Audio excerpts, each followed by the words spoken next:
Ja, Ek het gesien iemand wat ons op 'n sosiale media volg, het 'n ja. vraag gestel. Hulle vra: "Hoe weet ons watter olie kan mens gebruik? Ek het 'n Honda Jazz." Goed. Nou die eerste antwoord wat ek daarop het is verskillende karre vat verskillende tipes olie. Okay? Veral die moderners vat heeltemal 'n ander olie as die baie oueres. So, hoe weet mens watter olie jy moet insit? Jy gaan na die boekie, die owners manual soos hulle dit hier noem, want hulle is Okay? meestal net in Engels geskryf. In die ou tyd het ons nog twee gehad. Engelse ene en 'n Afrikaanse ene. Okay. Gaan soek hom op by die olie gedeelte. Ek het dit nou al reeds hier opgesoek. Daar staan dit. Maar hier moet 'n mens nou baie versigtig wees. Hulle gee hier onder 'n lyn met temperature. Okay. Hierdie boekie is geskryf vir Europese standaarde en vir Afrika standaarde en alle ander plekke in die wêreld. Yes. Ons gemiddelde temperatuur in Suid-Afrika meet ons so tussen 15 en 18 grade. So ons begin al klaar doel op die graf, nie soos hier daar nie. So hulle sê hieronder, daar staan daar dat dit is vir cold cool weather of cool weather. Ja. Okay, en hulle cool is eintlik ijskoud, né? Hulle is ijskoud. Die gemiddelde temperature of in Engels ambient temperature in Europa is plus of minus so 7 grade. So ek sien hierso staan daar 'n hele klomp daar SL, SJ, SM, SN.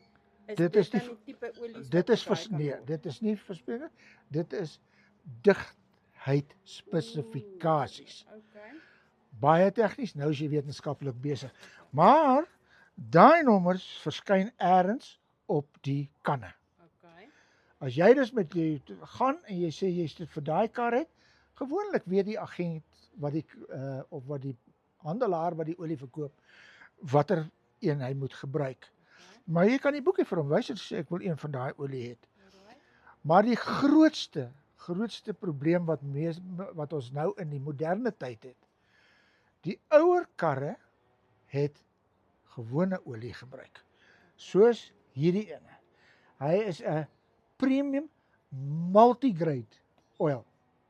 Sien, dis al wat hy sê, premium multigrade. Vir diesel en petrol En hier is vir diesel en petrol engine. En daaronder sien jy daar so klein. Ja. Daai nommers vergelyk met daai nommers. Alright. Solank hy in hierdie gebied val en hy's in daai gebied, dan is dit die regte olie. Maar jy raak nou baie tegnies. Hierdie ene, die stappie neeme, is 'n synthetic blend. Daai is 'n gewone olie, die eerste kan is die gewone olie. Hierdie is 'n semi-sinteties. Okay. En dan die heel nuutste karre gebruik 'n high performance synthetic oil. Okay. En die goed mag jy nie meng nie. Okay. So as jou kar met 'n high synthetic is, soos 'n groot BMW of 'n Mercedes, daai diergoed wat met hierdie goed loop, as jy daai olie in hom ingooi, skryf jy daai engine af. Okay. As jy die high synthetic oil in jou ou olie gooi, hy's hopeloos te dun. Die toleransiespesifikasies is nie reg nie. Jy gaan jou engine beskadig. So voor jy regtig enige olie optop of enige olie ingooi, moet jy weet of jy 'n gewone olie het of 'n half sinteties of 'n blend soos hulle dit noem, of 'n vol sintetiese olie. Dit is hoekom ek baie maklik vir jou sê, moenie by 'n petrolstasie olie ingooi nie, want daai pompjoggie is nie gespesialiseer daarop nie. Hy gryp die eerste beste olie kan wat hy dink reg is en hy gooi hom in. Oepsies kan gebeur.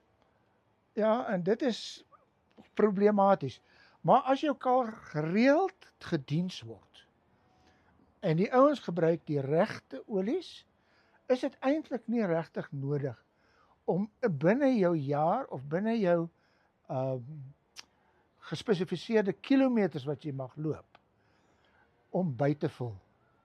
Want as jy moet begin byvul, beteken dat daai engine mankeer iets. Of hy lek, of hy gebruik olie. So vir meer inligting of 'n bespreking om jou kar in te sit, hoe kontak ons vir gemoedsrus? Kontak vir gemoedsrus hier onder is spesifikasies waar jy kan die like knoppie druk en asseblief deel ons en dan ook het ons opgesit op verskillende vlakke of plekke waar mens die video's kan bekyk.